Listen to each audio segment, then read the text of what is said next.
ဘာဒုက္ခအတွေ့တွေအာမငင်တဲ့ဗုဒ္ဓမြတ်စွာဟောထားတယ်လေသုတ်တန်တဏီယာမှာဖုဋ္ဌတလောကဓမ္မေစိတ်တံယတ္တနာကံပတိတဲ့အကောင်းဘက်က၄မျိုးအဆိုးဘက်က၄မျိုးလူတိုင်းတွေ့တယ်ဗုဒ္ဓမြတ်စွာတော့မလွတ်နိုင်ဘူးဗျဟုတ်တယ်မလားနော်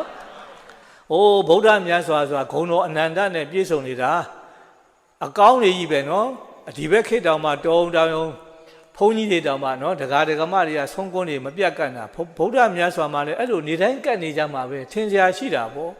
လာဘတဲ့ကတ်တဲ့ပုဂ္ဂိုလ်တွေအနာတပိန်တို့ဝိတာခါတို့ကတ်လို့ရှိမှာပေါ့သို့တော့တခါတော့ဗုဒ္ဓမြတ်စွာကရွာတရားဆုံးခံသွားတယ်ညနေပိုင်းရောက်လာတော့လာပြီးတော့ကြော့ကြတယ်ဖျားကြွလာတဲ့ဆိုလာကြော့ကြတယ်ပြန်ဆုတ်သွားကြတော့ပြန်အိမ်ကိုပြန်ကြတော့တပည့်တော်တို့အိမ်နဲ့ဖြင့်ကဆုံးခံကြွပါဗျာလို့ရှောက်သွားတဲ့ပုဂ္ဂိုလ်တယောက်မှမရှိဘူးတဲ့ဗျာထုံးစံဆိုရှောက်ရမှာပေါ့တပည့်တော်တို့ရွာတဲ့ဆုံးခံကြွပါအောင်ဗျာတပည့်တော်တို့အိမ်ဆုံးခံကြွပါအောင်ဗျာရှောက်ရမှာပေါ့တယောက်မှရှောက်သွားတယ်လို့မရှိဘူးတဲ့ထုံးစံအတိုင်းရှောက်သွားတဲ့ပုဂ္ဂိုလ်မရှိတော့ဗုဒ္ဓမြတ်စွာကမနဲ့လင်းတော့တပိတ်လေးပွေတယ်ပြီးတော့လိုက်သွားတာပေါ့မြို့ထဲကိုဆုံးခံကြွတာပေါ့တအိမ်ကမှထွက်လောင်းတဲ့ပုဂ္ဂိုလ်တွေမရှိဘူးတဲ့ဗျာအလာဘဟုတ်ပြီလားဟာဒီဘက်ခေတ်မှာဆရာတော်တန်ဃာတော်တွေကြွကြပြီဘုံကြီးတဲ့ပုဂ္ဂိုလ်တွေဆိုရှေ့ကားတွေနောက်ကားတွေနဲ့ပွိုင်နေနဲ့သွားကြလာကြဗုဒ္ဓမြတ်စွာလည်းအဲ့လိုရှိမှာပဲထင်ရှားပေါ့ဂုဏ်တော်အနန္တနဲ့ပြည့်စုံတဲ့ပုဂ္ဂိုလ်ပဲအဲ့လိုအချိန်နဲ့ယဟန်တော်တွေနောက်ကနေပြီးတော့အပါ100တဲ့အပါ1000နဲ့ပါတဲ့အချိန်တွေရှိမှာပေါ့သို့သောတခါတော့ကဥစဉ်လေး2ပါးနဲ့သွားရတယ်ဟိုကြတော့လမ်းလေးကဒီလိုဖြစ်နေတယ်ဗုဒ္ဓမြတ်စွာကဟောဒီဘက်ကလမ်းကသွားမယ်ဥစဉ်လေးကဟာ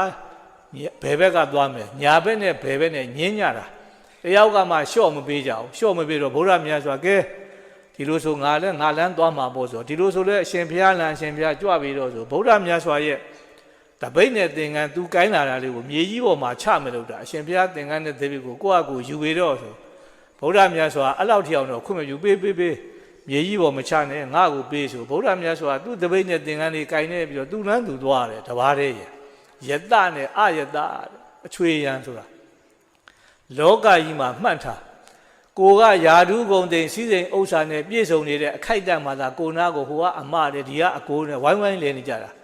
တစ်ချိန်မှာကိုကယာဓုဂုံတိန်စည်းစိမ်ဥစ္စာတွေမရှိတော့ဘူးအယတဖြစ်သွားပြီနော်အလာဘဖြစ်သွားပြီဆိုရင်သူတို့ကလက်ဖေးဆိုင်ထိုင်နေကိုလာတာမြင်ခေါင်းတော်ဟိုဘက်ကိုလှည့်နေလေဦးမယ်ဗျာလောကရဲ့သဘာဝဘယ်သူမှအပြစ်တင်ဖို့မဟုတ်ဘူးသဘာဝတရားပဲဒါသဘာဝတရားပဲဟုတ်တယ်မလားပေါ်တော့ကတော့ဒီမှာနော်လာဘဒီမှာအလာဘဒီမှာယတအယတခုနကတော့ဒုက္ခနဲ့ဒုက္ခကိုပြောရပြီးပြီဟုတ်တယ်မလား